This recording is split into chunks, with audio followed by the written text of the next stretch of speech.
Warning, we are not entering a safe zone.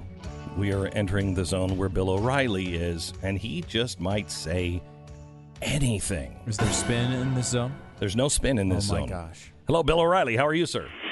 Why did he want to go to the ladies' lingerie floor? Yeah, exactly, Bill. Exactly. Oh, man. You got it. You nailed that one. Oh. Hey, Bill, I've got something. Going up. I've got Hello?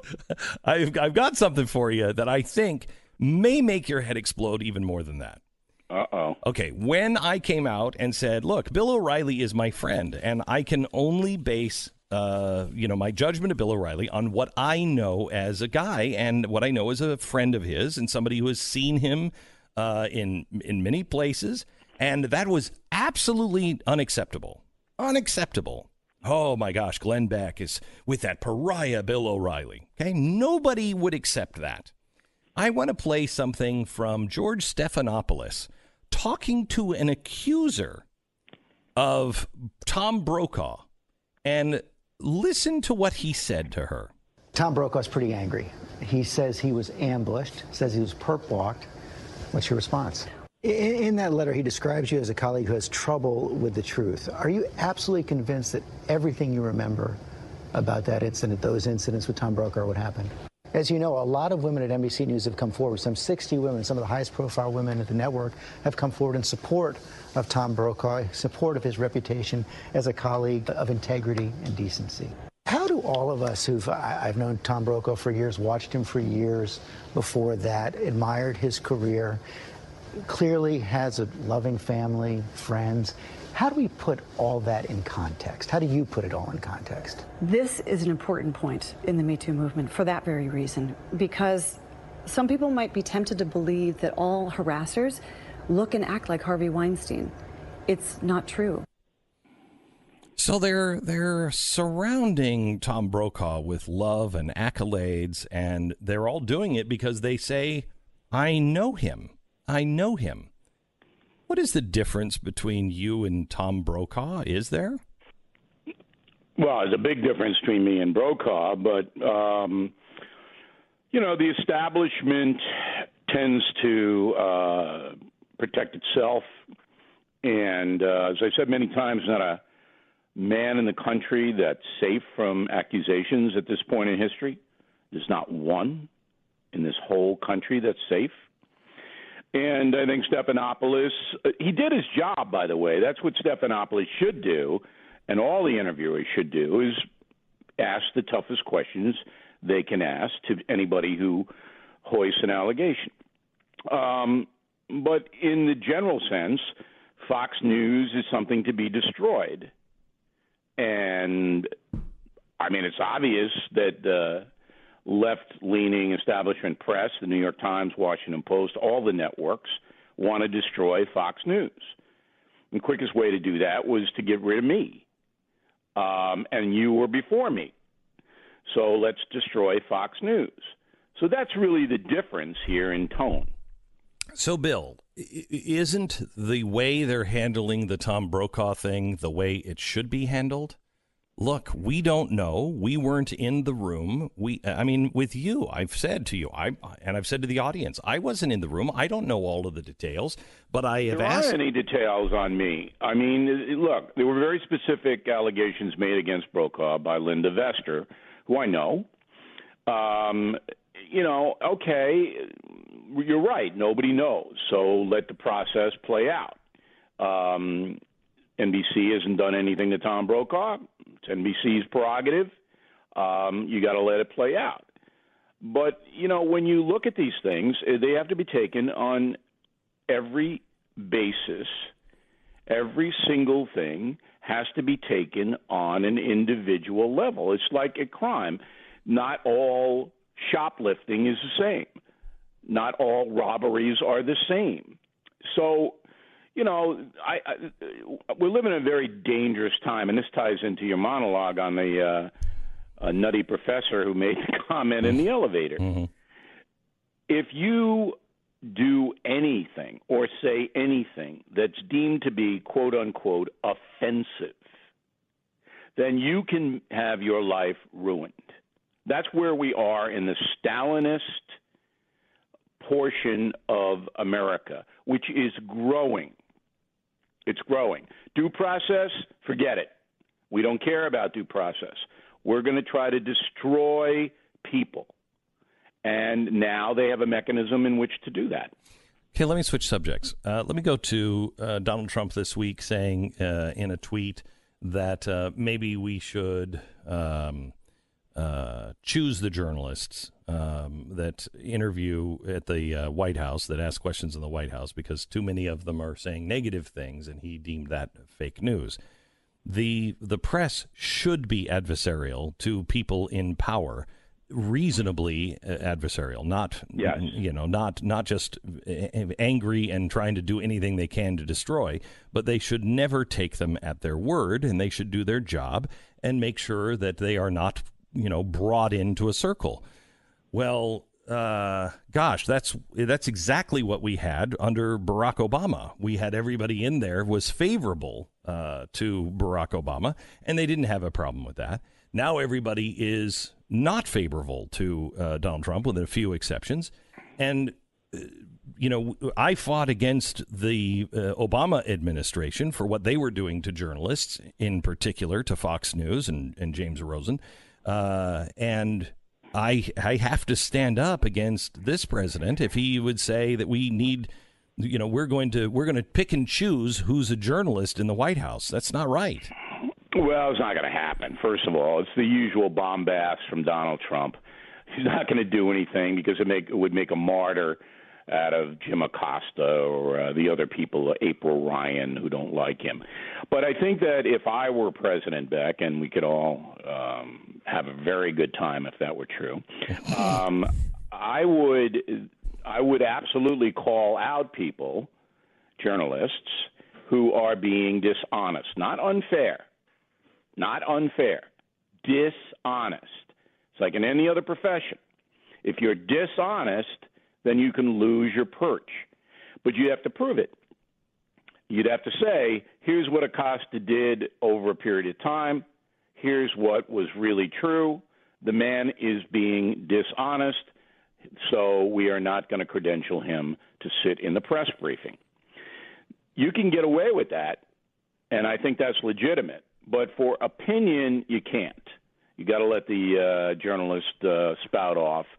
But if they're blatantly dishonest, then you can go after. Well, we went through that at Fox when I was there. I know the White House went to speak to Roger Ailes about me several times, and Roger said, if he is wrong, we will correct it. What are the things that he said that are incorrect?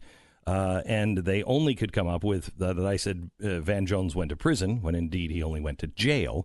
And I did correct that. I mean, there were bars involved in both. But to show that was a standard, and that is the standard. It is or should be the standard. Right. More on this. You got to understand something. See, yeah. I think you and Stu. Let's get Stu involved with this. Thank you, Bill. I think you take President Trump too literally. No, wait a minute. I want you to know. Because everybody knows what he's doing. Correct. With this journalistic thing. So I know what he's doing. Yes. So let me take a break, and I want to come back right there, because part of me is, I know he's not going to do that. He's not going to do that. However, I want to ask you one question, and I think it's important that we talk about that when we come back.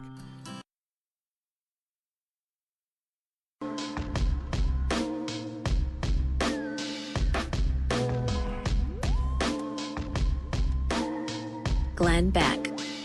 Back with Bill O'Reilly from BillO'Reilly.com, talking about the First Amendment, freedom of press. The president has joked this week, or he didn't joke. He made a statement on Twitter that said maybe I should revoke some credentials at the White House because they're unfair and dishonest. Fake news. Well, the press has gone crazy. When he said that, my first reaction, was an eye roll and like, he's not going to do that. And the press is going to spend all of their time going crazy about that. Two thoughts came to mind, Bill, and I want you to answer both. First, the president is the chief of the bully pulpit. he is also sworn to uphold the Constitution. And that means to help instill the sense of the Constitution. Nobody even knows, under 30, they don't even know what freedom of press and freedom of speech even means. The president should not be saying things like that because it lets people of another generation, unlike yours and mine, think that that is even a possibility.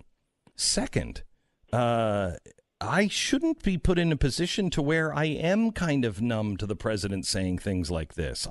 I shouldn't have to go, well, which one did he mean and which one didn't he mean? Can you answer those? Well, I mean, I think you're living in a world that is full of butterflies and pink flowers because the country elected a bombastic guy who doesn't really think about the Constitution right when he tweets. Okay, so I, as somebody that who I am, I do think of the Constitution, and so I should take those seriously, and I should say the president or anyone should not be joking like that in a position of power because that is unconstitutional. Well, you can make that criticism, but it's not a criticism that's going to go anywhere because the American people elected a man who called a sitting senator Little Marco. Right. I know. The nation that a two-term governor in Florida was boring and should move down the stage because his poll numbers were cratering. This is who the public elected. Right. So now you want Benjamin Franklin? Come on. Yes, I do want Benjamin Franklin. I would take Benjamin Bring Franklin. Ben back. Yeah. But it does seem, though, that we are, we are supposed to come up with a different rule of human interaction with this president than I do with everyone else. When I go to Starbucks and I order something, they literally tell me what I'm going to get. But with this guy, I'm supposed to translate all the time. I have to have Bill O'Reilly on every week to translate what the president said. Yeah. And to explain the state of the nation. But look, you get what you vote for. It's like you get what you pay for. You get what you vote for. The thing about Donald Trump that is impressive in some areas is that the guy is the guy. Okay? I mean, he's not a phony politician, which is why he was elected. Yes. So his behavior was awful in the primaries, and you guys wanted awful behavior. So we have it. Now, by awful, I mean that he is not going to censor himself because of any greater good or unintended consequence. And that can lead to really not good things. Now, the rationalization is, well, his policies are good. So he's I will tell you, little rocket guy on his knees. Let me come back to that because some of the things that I have said, don't tweet that, Mr. President. Please don't tweet that. Has actually turned out to help him. And so you're not really sure where to turn on this one. Back in a minute with Bill O'Reilly. Beck, Mercury.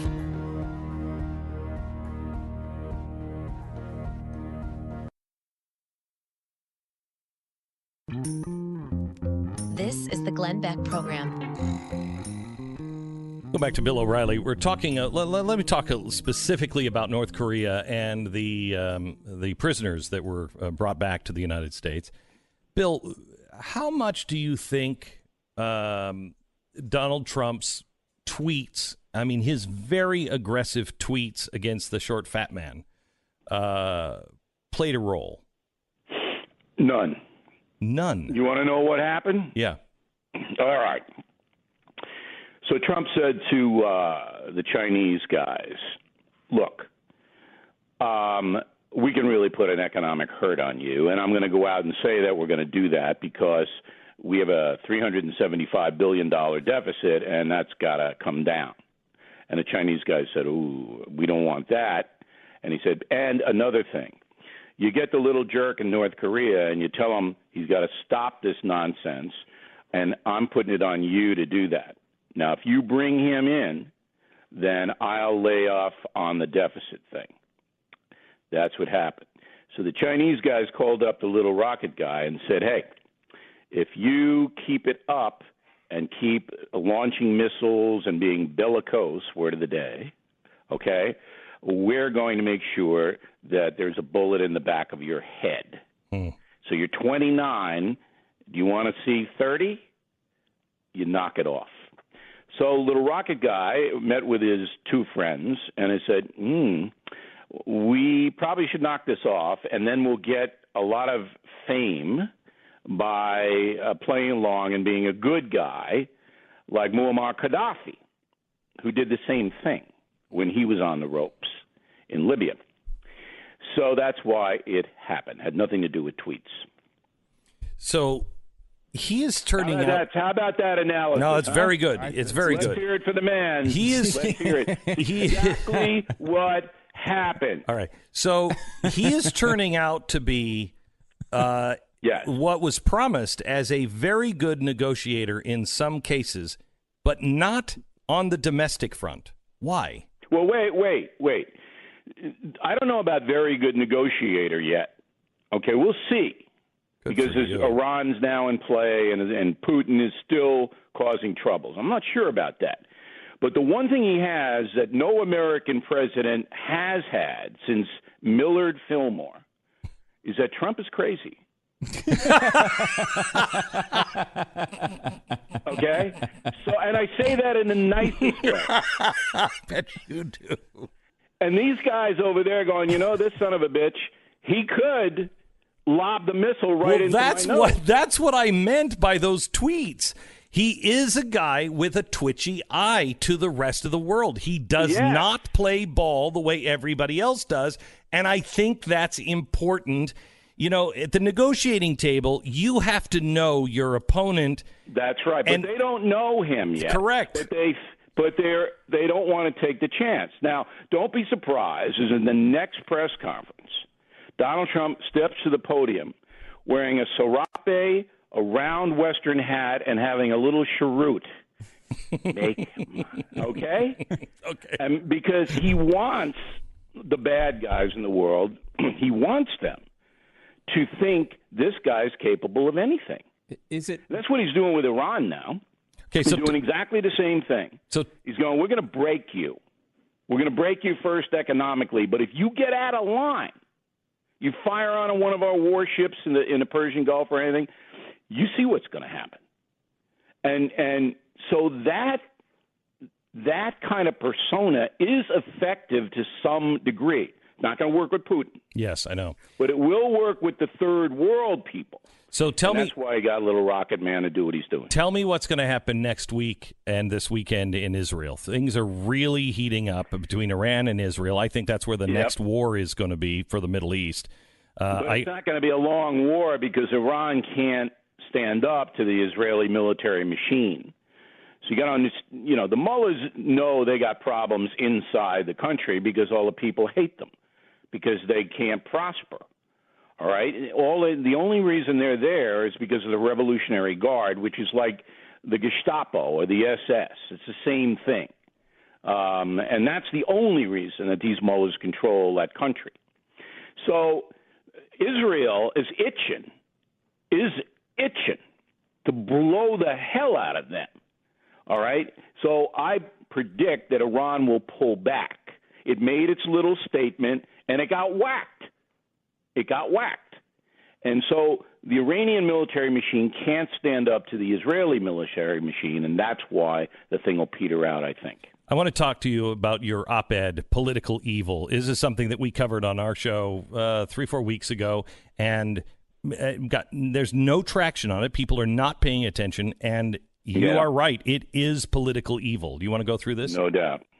Well, the column is posted on BillO'Reilly.com, and I thank you very much for mentioning it. There was and just very briefly, there was a secret meeting in Atlanta a short time ago. At the meeting, the head of the DNC, Perez, former governor of Virginia, Terry McAuliffe, who wants to run for president, and other big-shot Democrats. The meeting was dominated by a group called Solidare, which nobody's ever heard of, okay? Solidare has accumulated a bunch of very wealthy far-left zealots, people like Soros, and put together a fund of tens of millions of dollars to target people like me, like you, like Trump, like people they despise, all right, for destruction.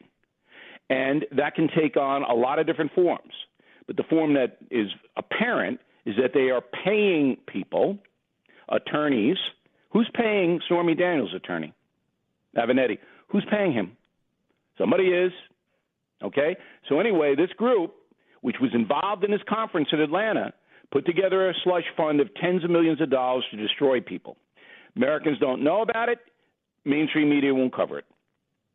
It is the That's my column on BillO'Reilly.com, and it's backed up every way you can back it up. It is the new Tides Foundation, and it is better and bigger and more vicious, I think, than vicious. Absolutely. Yeah. And this is what happens in totalitarian societies. Okay, that's what Stalin did. It's what Mussolini did. It's what Ho Chi Minh did. All right, target your enemies, destroy them very quietly, and make it seem like it's a legitimate thing. So the Stormy Daniels doesn't come out of nowhere. Woman got paid off, all right, and she got her money, took her money, and then all of a sudden she's back. She's back with a lawyer who's on every single program. That's not an accident. It's not an accident, and that is the most extreme thing I can show you. But it happen to me. Okay, and it's happening to other people, politicians, commentators, whatever it may be. And this is just off the chart. So, New York Times going to do something about this? No, they're not. So, Bill, the Democracy Alliance is part of this, and it is a very, very far left group, and it is pushing the Democrats into a place, and they don't need a hard push. But it's pushing them into free universal education, universal health care, universal free stuff everywhere. I mean, it is hardcore socialism. And is the Democratic Party, the actual voters, are the voters that vote Democrat in the rest of the country, are they with that? They don't know really what the extreme part of the Democratic Party is angling for. But the extreme part is becoming the extreme part is now the main part of the Democratic Party. Not yet. It's not quite there yet. Look, in the column, I give the agenda that was on the discussion sheets in Atlanta. Right. Okay, and the most striking thing about that agenda was that these people want Medicare for everybody at every age. Okay, so you're born, you got Medicare. That means that all your health bills for your whole life are paid for by the federal government. Okay, for 350 million Americans, because I'm including illegal aliens in there because they're going to get everything too. Okay, so in order to pay for that, you have to seize property from individuals and from corporations. You have to. You can't pay for it any other way but outright seizing private property. You meaning seizing hospitals and? You have to seize the mechanism of profit, so that you have to impose punitive taxation on corporations. Forget about the Trump tax cut; that goes back up to 40. And then if you are an affluent American, you tax everything you have. Mm-hmm. All right, everything you have. Mm-hmm. And then when you die, you come in and take everything away. That's the only way to pay for Medicare, universal Medicare, for all Americans at every age. Well, it's not only universal Medicare, it's free college tuition, and my favorite was reparations for slavery. Right. Reparations for slavery they want. That means cash payments to African Americans. It's amazing. But the big thing is the Medicare. When I saw that, I went, this is unbelievable. And they have not said that publicly yet. No Democratic candidate has said that, because then people like you and I would discuss it. and then people would go, I don't want them taking my house after I die. Well, I think Americans don't understand. They don't understand that they will take your house after you die in order to pay for everybody's medical. They will do that if these people get power. Bill O'Reilly, this is his op-ed. It's up on the front page of BillO'Reilly.com today. It's called Political Evil. It is a must-read. Bill O'Reilly, thanks. We'll see you next weekend. All right, let me say happy Mother's Day to everybody. Thank you. I'm not a mother, but happy Mother's Day to you. In some respect. Yes. Hey, Bill, are you aware, is it true that a subscription to BillO'Reilly.com is a good Mother's Day present? Oh, Stu, the best.